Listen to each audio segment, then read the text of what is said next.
नमस्कार, मैं अंजू शर्मा आपके सामने उपस्थित हूँ चंद्र गहना से लौटती बेर कविता की शेष पंक्तियों को लेकर।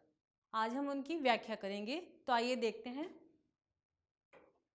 इस विजन में दूर व्यापारिक नगर से, विजन होता है बिना किसी जन के,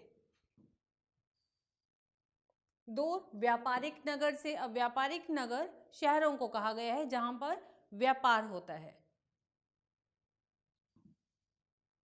प्रेम की प्रिय भूमि उपजाऊ अधिक है। प्रेम, प्यार, इस विजन में यानी इस स्थान पर, इस जगह पर, ये जो निर्जन स्थान है यहाँ पर लोगों का आना जाना कम है। कवि इस स्थान पर प्रेम की अधिकता को पाता है। कहाँ से अधिक? दूर व्यापारिक नगर से। जो शहर हैं, शहरों से अधिक वो इस स्थान पर प्रेम को अधिक पा रहा है। उसका कहना है कि इस स्थान पर प्रेम पनप रहा है, अधिक प्रेम यहाँ पर है।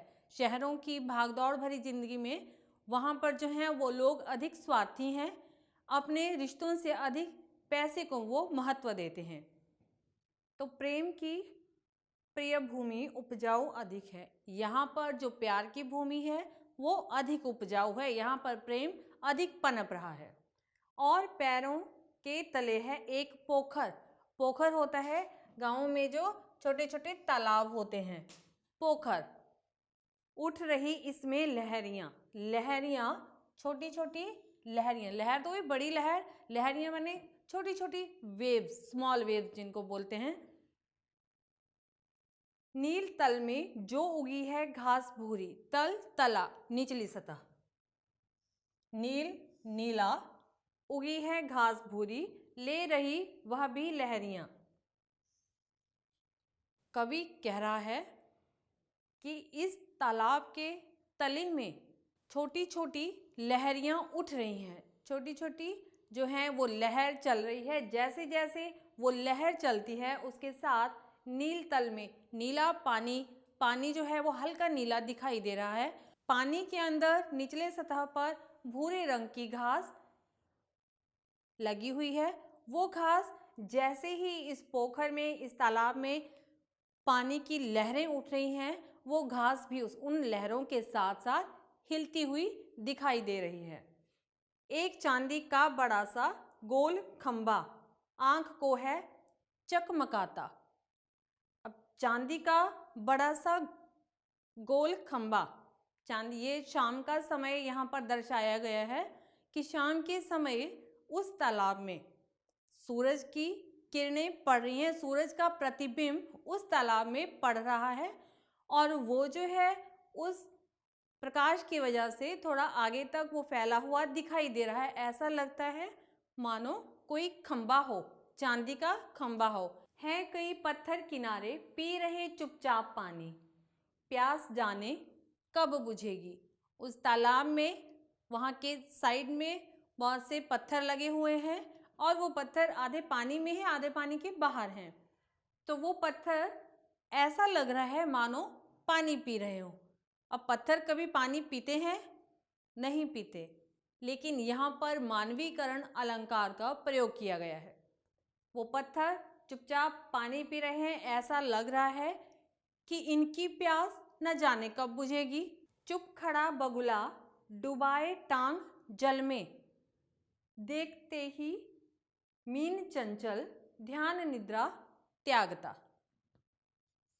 ध्यान निद्रा, वो निद्रा की अवस्था में खड़ा हुआ है, ऐसा लग रहा है मानो ध्यान कर रहा है, मेडिटेशन कर रहा है।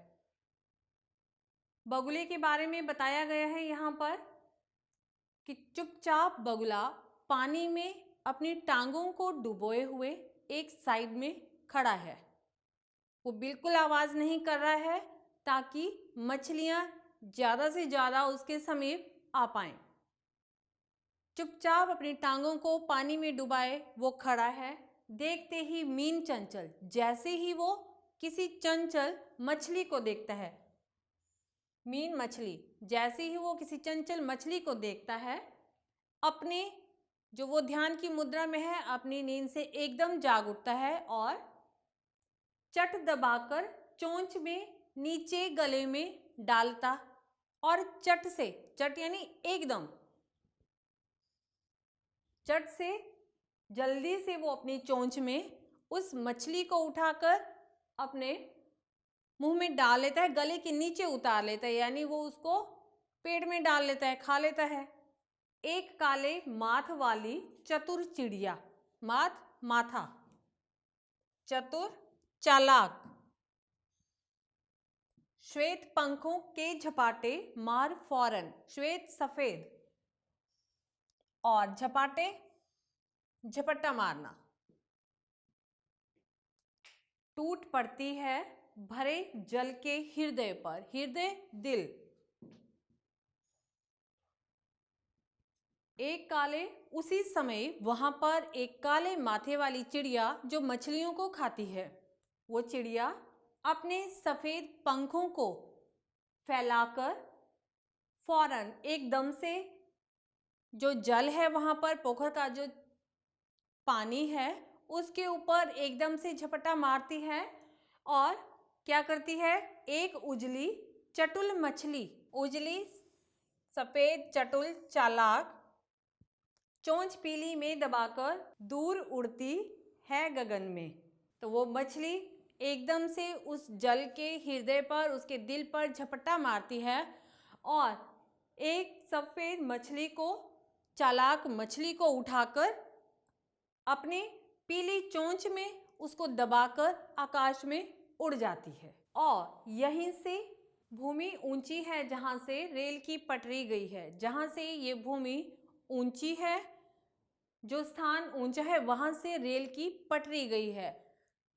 रेल की पटरी जहां रेल चलती है, जिस प्रकार से बस सड़क पर चलती है उसी तरह से रेल जो है वो पटरी पर चलती है। तो कहता है कि ये जो ऊंचा स्थान है वहां से रेल की पटरी गई है, वहां से रेल गुजरती है। ट्रेन का टाइम नहीं है, मैं यहाँ स्वच्छंद हूँ, स्वच्छंद आजाद। कवि कहते हैं कि मेरी ट्रेन का अभी समय नहीं हुआ है और जब तक ट्रेन नहीं आती तब तक मैं आज़ाद हूँ। थोड़ी देर और यहाँ बैठकर प्रकृति का नज़ारा मैं देख सकता हूँ। इन्हीं पंक्तियों के साथ आज की हमारी वीडियो ख़त्म होती है। मिलेंगे अगली पंक्तियों के साथ एक और नए वीडियो में। तब तक के लिए नमस्कार।